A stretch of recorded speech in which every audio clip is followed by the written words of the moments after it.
I want you to look at something you've been avoiding. You know exactly what it is. It has a name. It has a deadline. Or maybe it doesn't anymore because the deadline already passed. You've picked it up and put it down so many times that touching it now feels heavier than it ever should. And here's the part nobody tells you. That thing you keep avoiding isn't actually the problem. The avoiding is the problem. And the avoiding is quietly rewiring who you believe you are. Let me tell you what procrastination really costs. Because it's never just the task. Every time you push something to tomorrow, you're not just delaying inaction. You're teaching your brain a lesson. You're training it to believe that discomfort is a stop sign. You're building evidence, day after day, that says, I am the kind of person who doesn't follow through. And that belief becomes the most expensive thing you own. Because a person who trusts themselves can do almost anything. And a person who has secretly stopped trusting themselves struggles to do even the simple things. That's the real bill, not the missed deadline. The slow erosion of self-trust. Here's the metaphor I want you to carry through everything I'm about to tell you. Your motivation is not an engine, it's a fire, and most people treat it like an engine. They sit around waiting for it to turn on by itself, waiting to feel ready, waiting for the mood to strike, waiting for Monday, waiting for January, waiting for some magical morning when they wake up and finally want to do the hard thing. But fire doesn't work that way. Fire doesn't start because you stare at the wood. Fire starts with a spark, one small action, and then it grows by being fed. Everything I tell you from here is about how to light that fire and how to keep feeding it,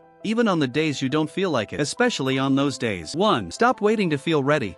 Because ready is a feeling that arrives after you start, not before. Let me tell you about a man I once knew who wanted to write a book. He talked about it for 11 years. 11. Every time I saw him, the book had a new title, a new angle, a new reason it wasn't the right time yet. He was waiting to feel inspired. He was waiting for a free weekend. He was waiting until work calmed down, until the kids were older, until he felt like a real writer. And the whole time, the book stayed exactly where it had always been, which was nowhere. One day I asked him something simple. I asked how many words he'd written. He went quiet. The answer was 0. 11 years of wanting, 0 words of doing. And then he said something I never forgot. He said, I kept waiting to feel like a writer before I wrote. That's the trap. He had the order backwards. You know this struggle intimately. You felt it. You sit down to do the thing, and there's this invisible weight, this resistance, this voice that says, not right now, you're not in the mood, do it later when you feel better. And so you wait for the feeling. You wait to feel motivated, to feel confident, to feel ready. Here's why almost everyone fails at this. They believe motivation comes first and action comes second. Feel motivated, then act. But that's not how human psychology actually works. It's backwards. Action comes first, and motivation follows. You don't think your way into feeling like doing something. You act your way into it. The solution is smaller than you think, and that's exactly why it works. Stop trying to feel ready. Instead, shrink the task until it's almost embarrassingly easy to start. Don't write the book. Write one sentence. Don't clean the house. Pick up one thing. Don't run 5 miles. Put on your shoes and step outside the door. The goal isn't to finish. The goal is to start. Because starting is where the fire catches. Once you're moving, momentum takes over, and momentum is a completely different force than motivation. Motivation is a mood. Momentum is a machine. Feeling follows motion. Feeling follows motion. Say it to yourself tomorrow morning when the resistance shows up, because it will. You don't wait to feel ready. You start, and readiness catches up. But there's a reason starting feels so heavy in the first place, and it has almost nothing to do with laziness, which is what we've all been taught to blame. 2. Understand that procrastination is not laziness. It's fear wearing a costume. For years, you've probably called yourself lazy. You've looked at the undone thing and thought,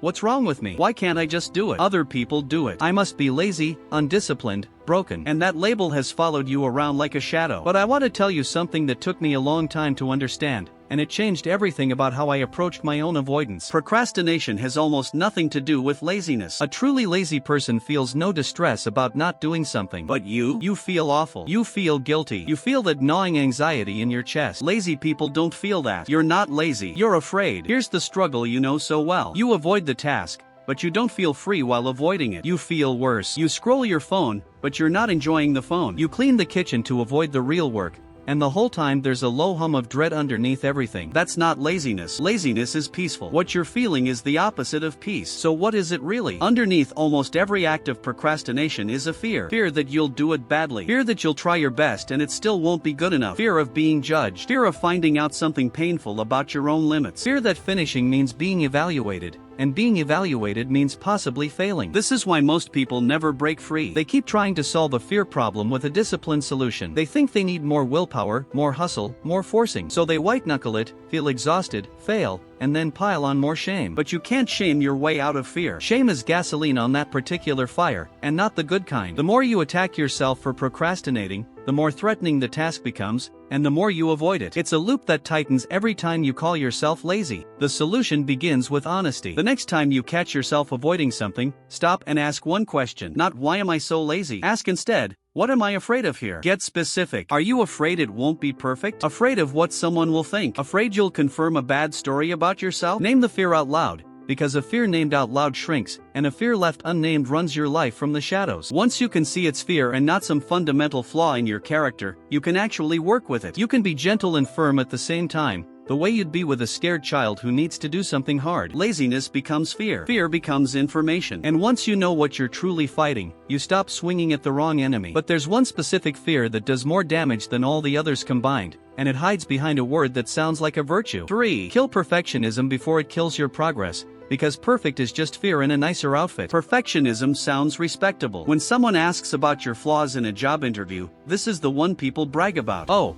I'm just such a perfectionist. As if it's a strength. But let me tell you what perfectionism actually does in a real life. It doesn't produce perfect work. It produces no work. It's the reason the painting stays half finished, the reason the business idea stays in your head, the reason the email sits in drafts for 3 days. Perfectionism isn't a high standard. It's a hiding place. If you never finish, you never have to be judged. If it's never done, it can never be called not good enough. Perfectionism promises you excellence and delivers you paralysis. I once watched a talented young woman refuse to launch anything for 2 years. She was building something, and it was good, genuinely good. But she kept finding reasons it wasn't ready. The colors weren't right. The wording needed work. She'd redo the same page 11 times. Meanwhile, people far less skilled than her were launching messy, imperfect things and learning and growing and getting better in public. And she was stuck in private, polishing something no one would ever see. One day she finally admitted the truth. She wasn't perfecting the work. She was protecting herself from the terror of releasing it and being judged. The perfectionism was a cage, and she'd built it herself, bar by bar, and called it high standards. Here's why most people never escape this. They think the answer to perfectionism is to lower their standards,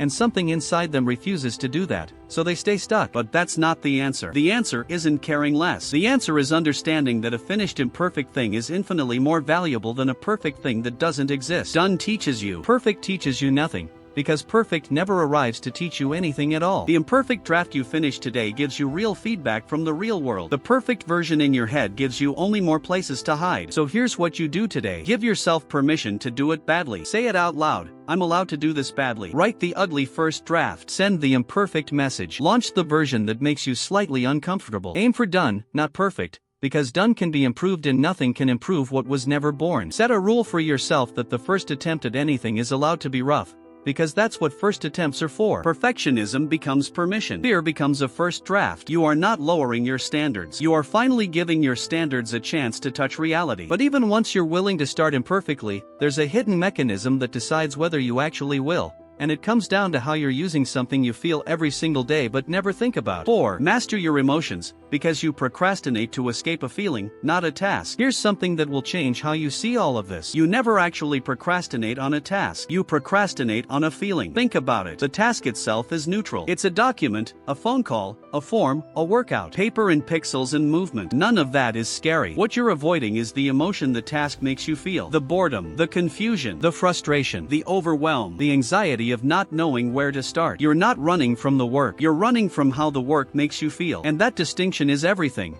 Because it means procrastination is really a problem of emotional management. You know this feeling well, even if you've never named it. You go to start something, and a wave of discomfort rises up, and before you even consciously decide anything, you're already reaching for your phone. You're already opening a new tab. You're already deciding the fridge needs checking for the 4th time. That reach for distraction is not a decision. It's a reflex. It's your nervous system trying to escape an uncomfortable emotional state as fast as possible. The phone gives you a hit of relief. A little dopamine, a brief escape from the feeling. And your brain files it away. Discomfort appears, distraction removes it. It learns that loop and runs it 1,000 times a day. Here's why most people can't beat this. They try to fight the distraction instead of the emotion underneath it. They block apps, they delete social media, they buy a timer. And that helps a little. But if you remove the phone without addressing the feeling, your brain just finds a new escape. The problem was never the phone. The problem is that you never learned to sit inside an uncomfortable emotion without immediately fleeing from it. That's the actual skill. Not focus, not discipline. The ability to feel something unpleasant and stay in your chair anyway. So here's what you practice today. When the urge to escape hits,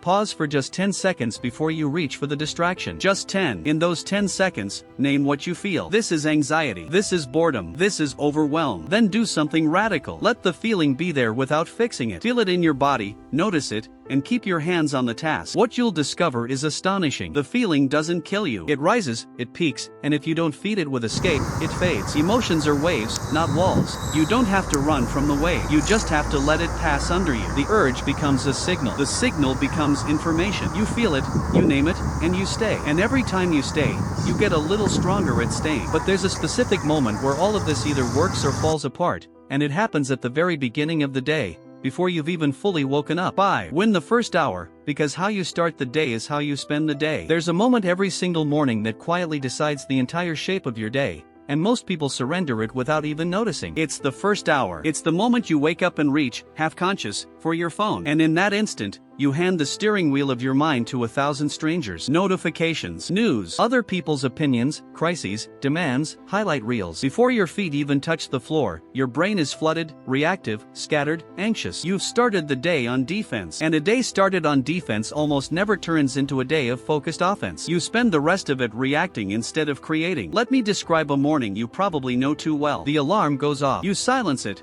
but you don't get up. You grab the phone just to check the time. 20 minutes later you're still lying there, thumb scrolling, mind already spinning with things other people want from you. Now you feel behind before the day has even begun. You feel a low anxiety, a sense of already being late, already being pulled in 10 directions. So when it comes time to do your important work, your mind is already exhausted and fragmented. You've spent your best, freshest mental energy on other people's priorities, and there's nothing left for your own. Here's why most people never fix this, even when they know it's hurting them. They believe the morning is too small to matter. It's just a few minutes on my phone. What's the harm? But the harm is enormous, because the first hour sets the emotional and mental tone for everything that follows. Start reactive, stay reactive. Start scattered, stay scattered. The way you enter the day is the way you move through it. Most people lose the whole day in the first 10 minutes and never connect the two. So protect that first hour like it's sacred, because it is. Here's the specific move. Do not touch your phone for the first 30 minutes you're awake. Not once. Leave it in another room if you have to. Instead, use that time to do one thing that's yours. Drink water. Move your body. Write down the one thing that matters most today. Sit in silence. Read a few pages. Anything that lets your own mind lead before the world floods in. And then,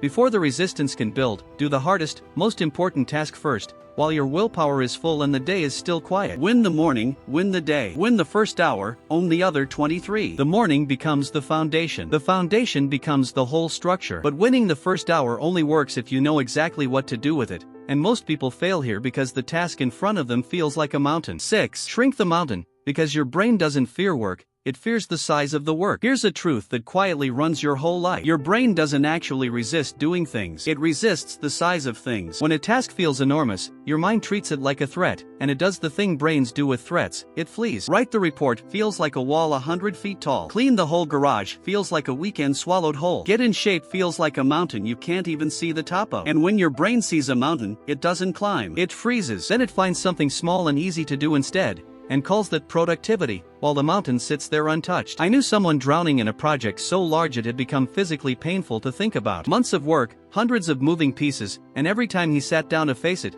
he'd feel a wave of dread so heavy he'd get up and do literally anything else. He wasn't lazy. He was overwhelmed to the point of paralysis. Then a mentor told him one thing. Don't do the project. Do the next 15 minutes. Just 15. So he did. He set a timer and worked on one tiny slice. And when the timer rang, he was allowed to stop. But he almost never stopped, because starting was the whole battle, and once he'd started, continuing felt easy. He finished the project not by conquering the mountain, but by refusing to look at the mountain at all. He only ever looked at the next step. Here's why most people stay frozen. They keep the whole mountain in their mind while they work. They sit down to write one page but they're thinking about the entire book. They start one workout but they're feeling the weight of the next 6 months. So the task in front of them, which is actually small, gets crushed under the imagined weight of everything else. They exhaust themselves carrying a load they were never meant to pick up all at once. So here's your move for today. Take whatever you've been avoiding and make it smaller. Then smaller again. Then smaller still, until the first step is so tiny it feels almost silly to resist. Not write the essay. Write one bad paragraph. Not organize my finances. Open one statement. Not work out. Do 2 minutes. And here's the secret weapon. The timer. Commit to just 15 minutes. Tell yourself you're allowed to quit when it rings. You almost never will,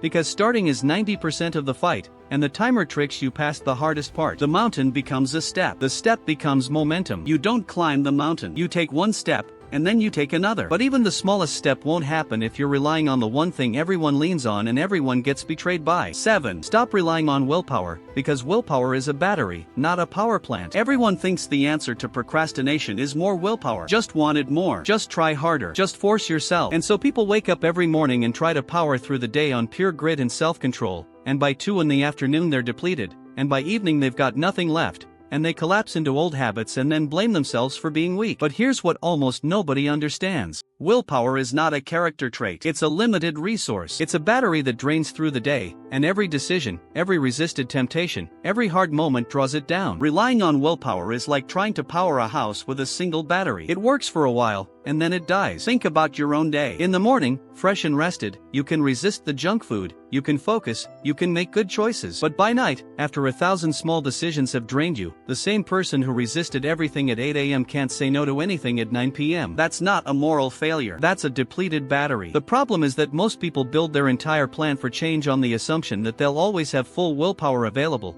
and then they're shocked and ashamed when it runs out, as if it wasn't always going to run out. Here's why most people stay stuck. They keep trying to become a more disciplined person, when what they actually need is a better designed environment. They fight their impulses all day using raw self-control, and they lose, because a system will beat willpower every single time. The person eating well isn't necessarily stronger than you. They just don't keep the junk food in the house, so there's no battle to fight. They removed the decision. They engineered the temptation out of existence. So here's your real work today. Stop trying to resist temptation and start removing it. Design your environment so the right thing is easy and the wrong thing is hard. If your phone destroys your focus, put it in another room, not just face down on the desk. Out of sight, out of reach, out of the battle. If you want to work out in the morning, sleep in your workout clothes. If you keep getting distracted online, use a blocker so the decision is already made before your tired brain gets a vote. Make the good path the path of least resistance. Willpower becomes design. Discipline becomes environment. Stop being a hero who fights every temptation, and start being an architect who builds a life where fewer temptations exist. But there's still one force that can undo even the best environment, and it lives inside your own head, whispering the same lie over and over. 8. Rewrite the story you tell yourself,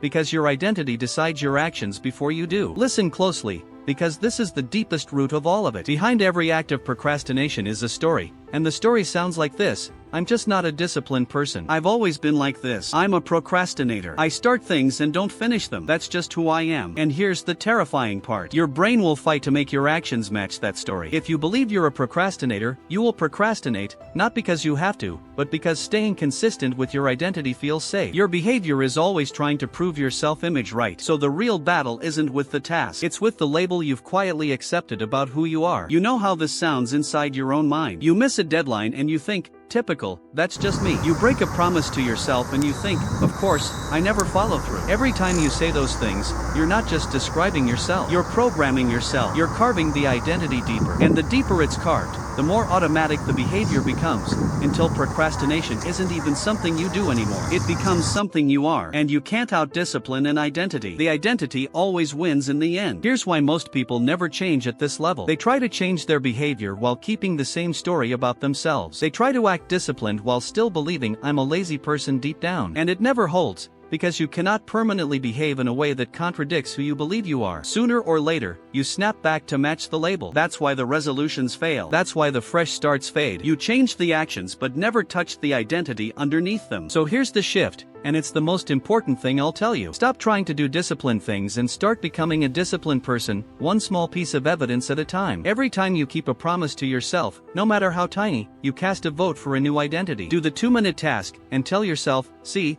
I'm someone who follows through. Start using new language. Instead of I'm a procrastinator, say, I'm becoming someone who starts before they feel ready. You don't have to believe it fully yet. You just have to collect evidence. And evidence, stacked day after day, becomes belief. Actions become votes. Votes become identity. You are not a procrastinator who's trying to change. You are a person of action who occasionally slips. Say it until it's true, and act until you believe it. But identity change is slow and quiet, and there will be days it feels like nothing is working, which is exactly where almost everyone gives up right before it turns. 9. Forgive yourself fast, because the guilt is what keeps the cycle spinning. Here's the final piece, and it's the one nobody expects. The thing that keeps you trapped in procrastination isn't the procrastination itself. It's what you do after. You put something off, and then you attack yourself. You call yourself lazy, weak, hopeless. You drown in guilt and shame. And it feels like that guilt is the punishment that will make you do better next time. But it's the exact opposite. The guilt is the fuel that keeps the whole cycle burning. Because feeling terrible about yourself doesn't energize you to act. It depletes you. It makes the task feel even more threatening. And a threatened brain does what? It avoids. So you procrastinate, feel guilty, the guilt makes you avoid more, and around it goes. You know this spiral by heart. You waste a morning, and instead of just starting fresh in the afternoon, you write off the whole day. Well, today's ruined, I'll start tomorrow. You break the diet at lunch and abandon it entirely by dinner. One slip becomes total collapse, not because the slip was fatal, but because the shame that followed it was. The self-punishment does far more damage than the original mistake ever could. You didn't fall because you procrastinated once. You fell because you refused to forgive the one slip and let it become 10. Here's why most people can't break this, and it's almost tragic. They believe self-compassion is the same as making excuses. They think if they're kind to themselves, they'll go soft and lazy. So they stay harsh, believing the harshness is what keeps them disciplined. But every study on this points the other way. People who forgive themselves for procrastinating actually procrastinate less next time. The self-forgiveness isn't weakness. It's what lets you get back up quickly instead of lying in the mud of shame while the day burns down around you. So here's your practice, and it might be the most important one. The next time you slip, and you will, because everyone does, catch yourself before the shame spiral starts. Say this: that happened. It's okay. What's the very next small thing I can do? Skip the self-attack entirely. Don't waste a single hour punishing yourself, because that hour is better spent starting again. Treat yourself like someone you're coaching, not someone you're prosecuting. A slip is a moment, not a verdict. Miss the morning? Own the afternoon. Break the streak? Start a new one right now, today, this minute. Guilt becomes wasted time. Forgiveness becomes forward motion. The goal was never to be perfect. The goal is to always come back faster. And the fastest way back is the road of self-forgiveness. And when you finally understand how all 9 of these connect, you see the one truth underneath all of it. Here's the truth that ties everything together. The single insight I most want you to carry out of here. You have never had a procrastination problem. You have had a relationship problem. A broken relationship with yourself. Every technique I gave you, starting before you feel ready, naming the fear, killing perfectionism, feeling your emotions, protecting the morning, shrinking the mountain, designing your environment, rewriting your identity, forgiving yourself fast, every single one is really about the same thing. It's about rebuilding trust with yourself. Because procrastination is what happens when you've stopped believing your own promises. And the cure is to make small promises and keep them over and over, until you become someone you can count on again. You don't need to be more disciplined. You need to become someone you trust. So let me leave you with the whole map, fast. Don't wait to feel ready. Start and let readiness catch up. It's not laziness, it's fear, so name the fear. Perfect is a hiding place, so choose done. You're avoiding a feeling, not a task, so learn to feel it and stay. Win the first hour and you win the day. Shrink the mountain to a single step. Stop relying on willpower and design your environment instead. Rewrite the story of who you are, one kept promise at a time. And when you slip, forgive yourself fast and come back faster. That's the whole path. That's everything. Here's your one call to action, and I want you to do it before you do anything else. Pick the smallest possible first step of the thing you've been avoiding, and do it in the next 5 minutes. Not the whole thing. The first 2 minutes of it. Right now, while this is still fresh, before the resistance rebuilds its walls. Because momentum has to start somewhere, and the best somewhere is now. And understand this as you go. Your future is not going to be decided by some big dramatic moment of transformation. It's going to be decided by 1,000 small moments exactly like the one you're in right now. The moment where you either avoid or begin. Nobody is coming to do it for you, and nobody is coming to save you from it, and that's not bad news. That's the best news you'll ever hear, because it means the pen is in your hand. The person you'll be a year from now is being built by what you choose to do in the next 5 minutes. So don't wait for that person to arrive. Become them. Start now, not tomorrow. Start small, but start. Your future is not something that happens to you. It's something you build, one kept promise at a time. And you can pick up the first brick today.